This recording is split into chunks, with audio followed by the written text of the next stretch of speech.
बच्चों, प्रतिशत के बारे में हम समझ चुके हैं। आज प्रतिशत आधारित कुछ सवाल हम लोग करते हैं ताकि आपका कंसेप्ट प्रतिशत के प्रति आपकी अवधारणा जो है वो और भी स्पष्ट हो जाए। तो सवाल कुछ इस तरह से रहता है, जैसे कि रमेश की मासिक आमदनी 30,000 रुपये है, 40% वो खर्च करता है, 60% बचाता है, तो कितना खर्च करता है, कितना बचाता है। चलिए इसी को हम बनाते हैं। आमदनी ये बराबर हो गया 30,000 रुपया को इस तरह से आजकल डिनोट किया जाता है, इसे लिखेंगे आप बराबर 30,000 रुपया।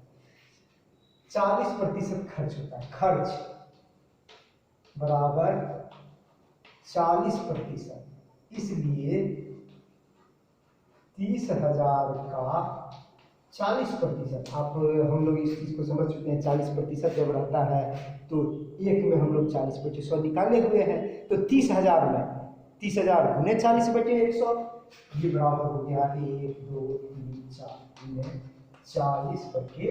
1 0 2 को 0 कट गया, ऊपर से 4 दिया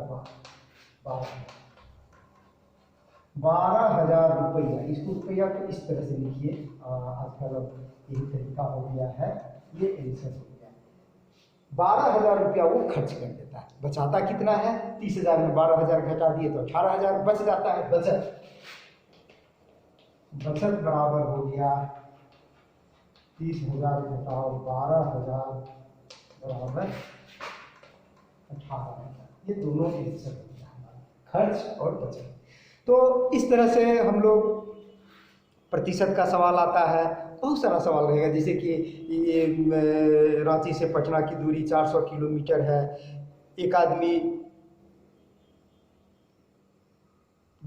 100 किलोमीटर चलता है मोटरसाइकिल से, उसके बाद वो कार से चलता है, तो मोटरसाइकिल से तय की गई दूरी जो है सो कितनी होगी? तो 100/400, 100 पूरा 100/400 गुने 100 कर देते हैं। तो ये हम लोग अगर एक दूसरा सवाल हम लोग इसको बनाते हैं कि कुल दूरी रांची से पटना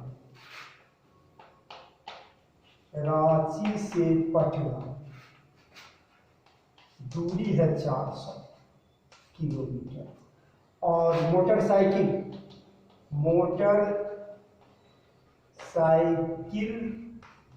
से तय दूरी बराबर 100 किलोमीटर।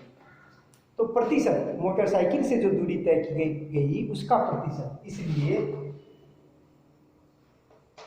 मोटरसाइकिल से तय दूरी का प्रतिशत, ये बराबर हो गया 100/400। 100/400। हम लोग इसको पिछली कक्षा में प्रतिशत कैसे निकालते हैं तो हम लोग निकाले हैं कि इसको भिन्न में बदल देते हैं। ये 0 0 कट गया, 2 0 2 0 कट गया, 4 से ये कट गया तो 25, यानी कि 25%।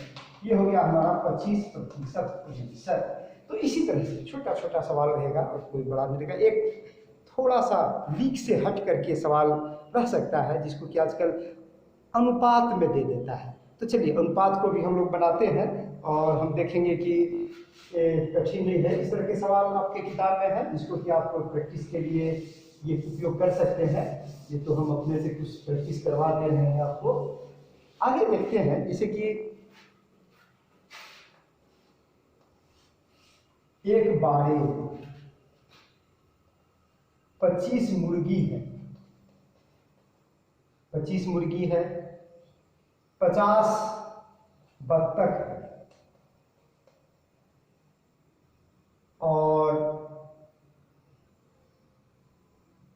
100 बकरी है,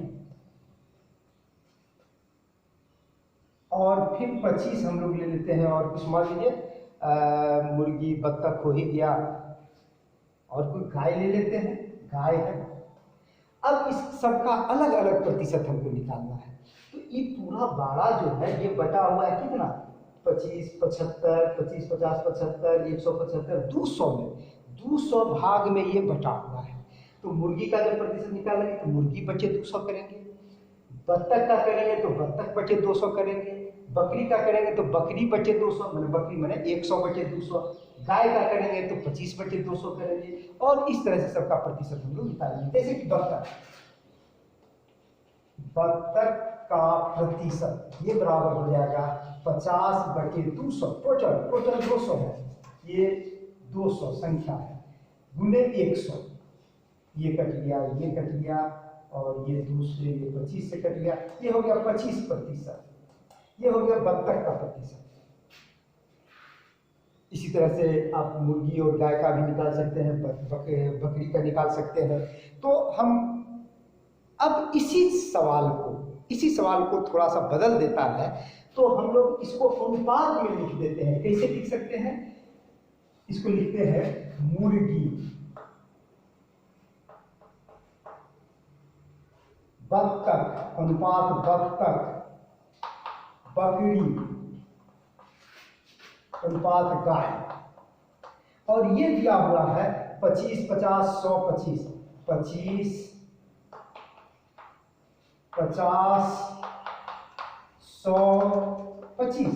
अब इसको जब अनुपात में हम लोग अनुपात बनाए हुए हैं तो अनुपात में छोटा करके लिखते हैं, तो हम देखते हैं कि 25 से इस सब में कट जाएगा। ऐसे तो एलसीएम लेते हैं, लेकिन यहाँ हम लोग छोटा सवाल है, हम लोग समझ रहे हैं कि 25 से इस सब कट जाएगा। ये हो जाएगा 1:2:25 चौके 100 4:1। इस अनुपात में हमारा जो है सो मुर्गी बत्तख बकरी और गाय है।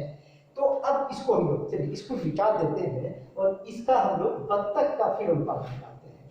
तो बत्तख का अनुपात निकालने के लिए हम लोग क्या करेंगे? अनुपात सिस्टम में अगर हमको निकालना है बत्तख का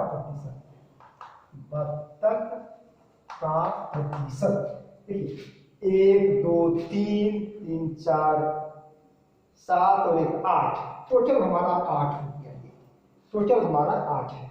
इसको अगर हम जोड़ते हैं तो ये हो जाता है 8। अब हमको बत्तख का निकालना है, ये 2/8 गुने 100, यानी कि अनुपात में क्या करते हैं, जिसका निकालना है वो बटे जितना दिया हुआ है सबका जोड़। यहाँ हम लोग जो स्क्वायर में बनाए थे उस सबका जोड़ ही हम लोग किए थे, यहाँ भी अनुपात में सबका जोड़ करेंगे। अब ये हो गया 2 चौके 8, 4 बार कट लिया, और 4 से इसको काटेंगे, 4 गुना 8 2 बचा 20 4 बचे 20, ये 25%। तो हम इस चीज को समझ जाते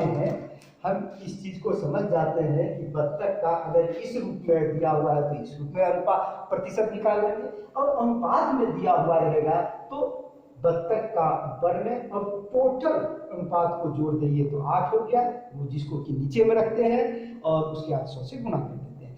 आपकी किताब में 7 क्लास में और भी या फिर परीक्षा में आ सकता है, वो कुछ इस तरह से आ सकता है। जो किताब में दिया हुआ है उसकी चर्चा हम करते हैं।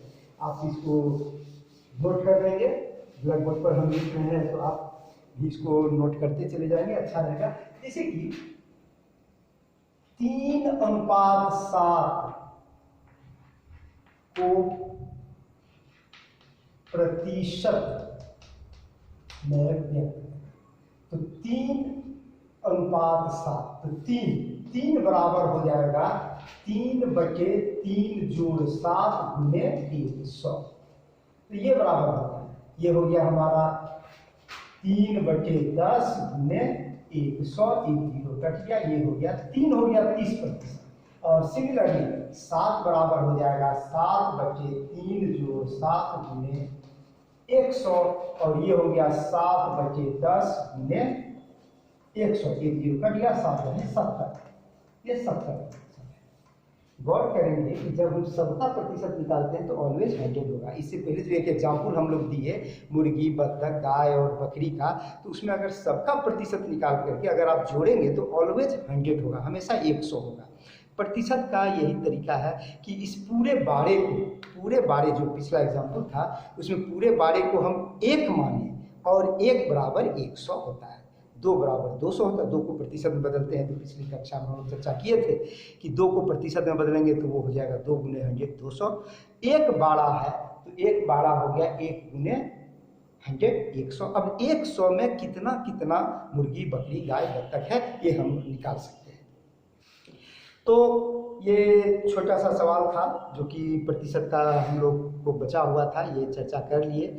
अगले दिन आपको नया चैप्टर पढ़ाएंगे, मज़ा आएगा जब आप परिमेय संख्या समझ गए, भिन्न का जोड़ घटाव गुणा समझ गए हैं और प्रतिशत भी आप समझ गए, तो अब गणित का बहुत बड़ा चीज़ आप समझ गए हैं। अब गणित आपको हल्का लगेगा, लेकिन इसके लिए आज तक जो हम लोग चर्चा किए हैं उसको आप प्रैक्टिस कर जाइएगा, क्योंकि अगले दिन से उस सब का उपयोग होगा और बहुत आनंद आएगा जब हम साधारण ब्याज, चक्रवृद्धि ब्याज और ये सब पढ़ेंगे, लाभ हानि पढ़ेंगे, तो सब में इसी प्रतिशत का उपयोग होगा, भिन्न का उपयोग होगा। कैसे हम लोग काटते हैं, जैसे हम लोग काटे हैं, ये कटता है भिन्न में, जब गुना करते हैं कोई चीज़ से तो ऊपर और नीचे पहाड़ा से कटता है, तो उसका उपयोग होगा। ठीक, धन्यवाद, अगली कक्षा में।